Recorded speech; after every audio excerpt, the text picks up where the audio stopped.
Salut tout le monde, bienvenue sur Watchman Québec. Je vous fais une petite vidéo sur un sujet qu'on a fait à l'Église Maison par rapport au sujet de la colère cette fois-là. Je fais une petite pause sur mes semi-vacances estivales de Watchman pour cet été. Je vous partage un sujet qu'on a fait à l'Église Maison par rapport à la colère. Juste pour mettre les choses en perspective, Jésus s'est mis en colère dans le temple quand les gens faisaient du commerce dans le temple. La colère comme telle n'est pas un péché. On sait que Jésus n'a jamais péché. C'est juste que la colère peut nous amener à commettre des péchés. C'est ce qu'on va regarder ce soir dans cette petite étude. J'avais sorti tous les versets pour cette étude-là à l'Église Maison, tous les versets du Nouveau Testament sur un chrétien et sa colère. J'avais tout enlevé les versets sur la colère de Dieu et autres, mais vraiment sur est-ce qu'un chrétien, qu'est-ce que ça dit par rapport à un chrétien, est-ce qu'il peut se mettre en colère ou non. Et je vous ai mis ça aussi dans l'ordre des livres du Nouveau Testament. Dans le fond, un premier passage à Matthieu 5, 22, c'est Jésus qui enseigne aux Juifs qui sont sous la loi. Puis on va voir ici qu'il parle de la colère, mais aussi dans le contexte de il vient accomplir la loi, mais pas l'abolir. Ils peuvent bien faire leur sacrifice, mais s'ils pêchent dans leur cœur, ils ne sont pas nécessairement bien devant Dieu. C'est un peu ça le contexte ici. Justement, le passage, c'est Jésus qui dit, après avoir dit lui-même qu'il accomplit la loi et non qu'il l'abolit. On sait dans 1 Timothée 2, si je ne me trompe pas, que la loi demeure pour juger l'injuste, mais elle n'a jamais été établie pour le juste. Nous, on est sauvés par la grâce et non par la loi. Jésus dit aux Juifs, vous avez entendu qu'il a été dit aux anciens, donc sous la loi, les 10 commandements, plus les 613, ainsi de suite, tu ne tueras point. Celui qui tuera sera punissable par les juges. Donc, ici, le contexte, là, ça parle du meurtre, de tuer, ainsi de suite. Mais là, Jésus va montrer que la colère est le début d'une escalade vers le meurtre. Verset 22, moi, je vous dis que quiconque se met en colère contre son frère sans cause, en plus, sans cause, pour aucune raison, sera punissable par le tribunal. Parce que pourquoi? Cette colère-là va dégénérer. Puis la plupart des commentaires bibliques que j'avais vus parlaient de que le meurtre commence par la haine contre un frère, suivi d'une gradation puis d'une escalade. C'est pas la colère qui est le péché, c'est que c'est le début de quelque chose dans le cœur qui peut mener à éventuellement un meurtre, ou n'importe quelle autre forme de péché. Et celui qui dira à son frère Raka, qui veut dire homme de rien, bon à rien, sera punissable par le conseil. Et celui qui lui dira fou sera punissable par la géhenne du feu, donc l'enfer. Donc, on dit de pardonner avant que la gradation de cette colère-là mène au jugement. Donc, Jésus encore, verset 23, si tu apportes ton offrande à l'autel et que là, tu te souviennes que ton frère a quelque chose contre toi, laisse là ton offrande devant l'autel et va-t'en premièrement te réconcilier avec ton frère et après cela, viens et présente ton offrande. Accorde-toi plutôt avec ta partie adverse pendant que tu es en chemin avec elle, de peur que ta partie adverse ne te livre au juge. Dans le fond, t'amène au jugement. Et que le juge ne te livre au sergent et que tu ne sois mis en prison. Je te le dis en vérité, tu ne sortiras pas de là que tu n'aies payé le dernier quadrin. Donc ici, le contexte, c'est quoi là? On parle de meurtre. C'est que, dans le fond, ce que Jésus dit, c'est bon, tu amènes ton offrande à l'autel, tu n'as pas fait de meurtre, mais dans ton cœur, tu as déjà péché parce que tu as une haine pour aucune raison contre ton frère, puis ça peut escalader jusqu'au meurtre. Jésus faisait souvent ça avec Israël, c'est comme, on vous a dit que voici la loi, mais dans votre cœur, vous avez péché. OK, tu n'as pas trompé ta femme, mais tu en as désiré un autre à côté, puis ainsi de suite. Dans ton cœur, tu as péché. Dans ton cœur, tu as peut-être pensé à tuer ton frère parce que tu le détestes, pour peu importe la raison. Tu ne l'as pas tué, mais dans ton cœur, tu l'as fait. C'est ça. Dans le fond, c'est que la colère contre un frère, c'est le début d'une gradation potentielle qui peut amener à faire un péché et pouvant aller même jusqu'au meurtre. C'est le début de ça. Petite parenthèse aussi, quelqu'un m'avait déjà posé la question par rapport au repas du Seigneur. Est-ce qu'on doit ne pas prendre le repas du Seigneur si on a quelque chose contre un frère, on est dans un conflit ou quelque chose, ou quelqu'un tape sur les nerfs à l'église ou autre? Puis, je revenais sur ce verset-là qu'on prend tout le temps dans les églises par rapport au repas du Seigneur. Dans le fond, si tu as quelque chose contre ton frère, laisse ton sacrifice devant l'autel, puis va te réconcilier, puis ainsi de suite. Mais c'est pas ça du tout le contexte, ça n'a pas rapport au repas du Seigneur. Le repas du Seigneur, c'est Jésus qui dit à son Église, à toutes les fois que vous vous rencontrez, faites ceci en mémoire de moi, prenez du pain, prenez de la coupe, jusqu'à ce que je revienne. Il n'y a rien dans les textes par rapport à ça qui nous dit de ne pas prendre le repas du Seigneur si, mettons, tu es en conflit avec un frère à ce moment-là ou autre. Ici, ce qu'on voit dans Matthieu 5, 22, c'est Jésus qui parle aux Juifs sous la loi. T'amènes ton sacrifice à l'autel pour sacrifier l'animal pendant que dans ton cœur, tu pêches encore. Le contexte, c'est tu as bien beau faire tes sacrifices perpétuels, mais tu pêches, tu es en train de pêcher dans ton cœur. Fait que va régler ça, puis après ça, amène ton sacrifice. Fait que ça n'a aucun rapport avec le repas du Seigneur de ne prends pas le repas du Seigneur si tu es en conflit avec un frère. Au contraire, Jésus nous dit faites ceci jusqu'à temps que je revienne en mémoire de ce qu'il a fait sur la croix, puis qu'il va revenir, puis ainsi de suite. Fait que je pense pas qu'il y ait de base biblique à prendre ce contexte-là pour dire si quelqu'un est en conflit avec un frère, ne prend pas le repas du Seigneur. C'est lu dans beaucoup, beaucoup d'églises, mais ça n'a aucun rapport au repas du Seigneur. Petite parenthèse. Donc, bref, tout ça pour dire, dans Matthieu 5, 22, on voit que la colère peut être le début d'une gradation qui peut amener jusqu'au meurtre. Fait que le gars arrive pour faire son sacrifice, mais dans son cœur, il a déjà péché. Il a peut-être pensé à tuer son frère dans son cœur. Dépose son sacrifice, va te régler ça, puis après ça, reviens faire ton sacrifice. Fait qu'ensuite, si on regarde plus pour l'Église, que Jésus, beaucoup de choses que Jésus a dit, c'est pour les Juifs sous la loi. Vous faites la loi dans les rituels, mais votre cœur n'est pas là, vous péchez dans votre cœur. Fait qu'il faut faire attention dans les choses que Jésus a dites, c'est pas tout pour l'Église. Il y a des choses qu'il faut faire attention par rapport à ça, comme je viens de vous montrer. Bref, Romains 12, 19, là ici, c'est vraiment un message pour l'Église. Réjouissez-vous avec ceux qui se réjouissent, pleurez avec ceux qui pleurent. Ayez les mêmes sentiments entre vous, n'aspirez point aux grandeurs, mais accommodez-vous aux choses humbles. Ne soyez pas sages en vos propres yeux. Ne rendez à personne le mal pour le mal, attachez-vous à ce qui est bien devant les hommes. S'il se peut faire, autant qu'il dépend de vous, ayez la paix avec tous les hommes. Fait que ça peut arriver dans des contextes que certains chrétiens ne sont pas en paix parce que le pays où ils sont, le contexte où ils sont, des gens sont contre les chrétiens ou contre eux personnellement, ça ne dépend pas toujours de nous. Si ça arrive, si vous êtes dans des conflits, ne vous vengez pas vous-même, bien-aimés, mais laissez faire la colère divine, car il est écrit « à moi la vengeance ». Fait que c'est pas à nous de nous venger puis de nous faire justice. Dieu va faire sa vengeance. Dieu va trancher un jour, puis Dieu va donner la rétribution à tout le monde ce qu'il mérite. C'est moi qui rétribuerai, dit le Seigneur. Donc, si ton ennemi a faim, donne-lui à manger. S'il a soif, donne-lui à boire. Car en faisant cela, tu lui amasseras des charbons de feu sur la tête. Tu as fait du bien pour lui, puis il a quand même resté ton ennemi, ben, il va avoir son jugement un jour. Ne te laisse pas point surmonter par le mal, mais surmonte le mal par le bien. Donc, si ton ennemi te fait du mal, ben, bénis-le, puis il va y avoir encore plus de jugement de Dieu contre lui. Toi, ton cœur est clean là-dedans.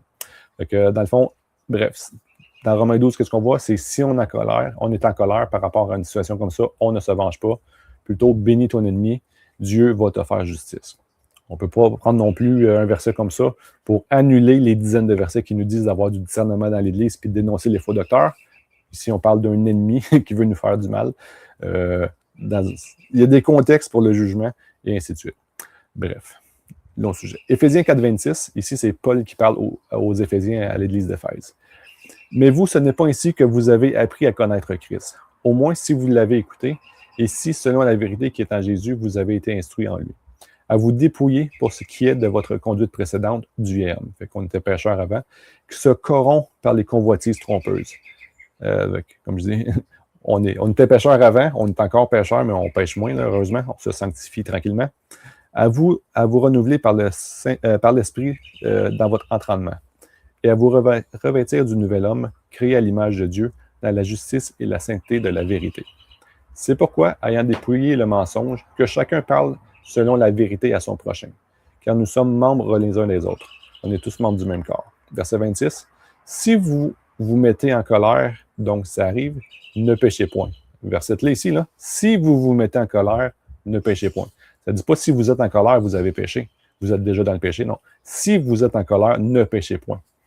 Pourquoi? Parce que la colère amène au péché. La colère n'est pas un péché, la colère amène au péché. Que le soleil ne se couche point sur votre colère. Donc, il faut apprendre à pardonner. Et ne donnez point accès au diable par le péché, en fait. Que celui qui dérobait ne dérobe plus, mais qu'il travaille plutôt de ses mains à quelque chose de bon, afin qu'il ait de quoi donner à celui qui est dans le besoin. Qu'il ne sorte de votre bouche aucune mauvaise parole, mais que vos paroles soient propres à édifier utilement et qu'elles fassent du bien à ceux qui les entendent. Ne contristez, donc ce qui veut dire ne causez pas la tristesse au Saint-Esprit de Dieu, par lequel vous avez été scellés pour le jour de la rédemption. Fait qu'on est scellés jusqu'au jour de la rédemption. On appartient à Dieu, on est une nouvelle créature. Fait que le Saint-Esprit, si on pêche, on attriste le Saint-Esprit et il ne nous quitte pas pour autant. Si on est vraiment scellé, on est scellé. Tout ce qu'on peut faire, si on se laisse aller dans le péché, dans la tentation, ben, on attriste le Saint-Esprit qui est en nous. Que toute amertume, toute animosité, toute colère, toute crierie, toute médisance, dans le fond de mentir sur les autres, soit bannie du milieu de vous, ainsi que toute méchanceté. Mais soyez les uns envers les autres bons, miséricordieux, vous pardonnant les uns aux autres, et tort, mais comme Dieu vous a aussi pardonné en Christ, c'est ça. Fait que donc, ça arrive de passer par des moments de colère. Il faut juste apprendre à pardonner avant que cette colère nous amène au péché. Donc, c'est normal, c'est naturel. La colère n'est pas un péché, mais il faut la contrôler. Il ne faut pas se laisser aller, puis il faut essayer de pardonner avant que ça nous amène à pécher. Colossiens 3.8, la vie ancienne et la vie nouvelle. Fait que ici, c'est Paul qui parle à l'église de Colosse aux Colossiens. Fait que, faites donc mourir ce qui est dans vos membres. Faites donc mourir ce qui, dans vos membres, tient à la terre, la fornication, l'impureté, les passions, les mauvais désirs, l'avarice. Fait que toute notre chair pécheresse, qui est une idolâtrie. C'est pour ces choses que la colère de Dieu vient sur les enfants de la rébellion. Fait que ceux qui ne sont pas en Dieu vont subir la colère de Dieu un jour parce qu'ils sont dans le péché. Dont nous aussi, avant qu'on se convertisse. Dans laquelle vous aussi, vous avez marché autrefois lorsque vous viviez en elle. C'était notre cas avant. Mais maintenant, vous aussi, renoncez à tout. À la colère, fait qu'il faut renoncer à la colère, à l'animosité, à la méchanceté, à la médisance, de dire du mensonge sur les autres, aux paroles déshonnêtes, qui n'en sortent pas de votre bouche. Ne mentez point les uns aux autres, ayant dépouillé le vieil homme avec ses œuvres, et ayant revêtu le nouvel homme, qui est renouvelé dans la connaissance à l'image de celui qui l'a créé. Ici, il n'y a ni grec, ni juif, ni circoncis, ni incirconcis, ni barbare, ni scythe, ni esclave, ni libre, mais Christ est tout en tous. Donc, il faut mourir à notre chair, en gros, notre ancien homme, et éviter de se mettre en colère contre nos frères et sœurs en Christ. C'est ce qu'on voit dans Colossiens 3.8. Dans 1 Timothée 2.8, ici, c'est Paul qui écrit à Timothée, qui donne ses instructions au sujet de la prière. Je recommande donc avant toute chose qu'on fasse des requêtes, des prières, des supplications et des actions de grâce pour tous les hommes, pour les rois et pour tous ceux qui sont constitués en dignité, fait que ceux qui ont autorité sur nos pays, nos présidents, gouvernements et autres, afin que nous puissions mener une vie paisible et tranquille en toute piété et honnêteté. Fait que c'est une bénédiction de Dieu quand on peut avoir des bons dirigeants qui ne sont pas contre l'Église, qui ne sont pas en train de nous écraser et puis de nous taire et même de tuer des chrétiens dans des pays puis dans des époques. Fait que, on faut prier pour nos autorités.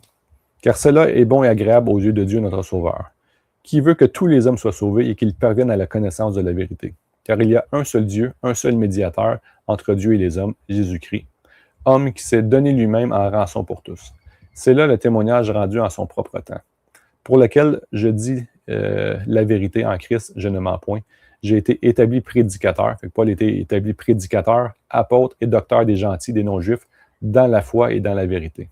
Je veux donc que les hommes prient en tout lieu, levant les mains pures, sans colère, sans contestation. Fait que même quand nos gouvernements sont trop tout croche, il ne faut pas tomber dans la contestation et la colère, il faut essayer de se maîtriser, même si ce n'est pas toujours facile, surtout dans l'époque où on vit. Et que pareillement, les femmes se parent d'un vêtement honnête, avec pudeur et modestie. Fait qu'on parle des hommes d'avoir les mains pures, sans colère, contestation, et là, ici, on parle des femmes, un vêtement honnête, avec pudeur et modestie. Non des tresses de cheveux, ni d'or, ni de perles, ni d'habillement somptueux. Parce qu'à l'époque, c'était probablement les prêtresses païennes qui s'habillaient comme ça dans les temples, avec plein de...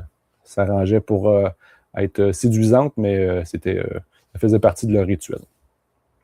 Mais de bonnes œuvres, comme il convient à des femmes qui font la profession de servir à Dieu. Donc, Paul appelle aux hommes chrétiens d'être purs et sans colère, et aux femmes d'être sobres dans leur apparence. C'est ce qu'on voit dans le passage ici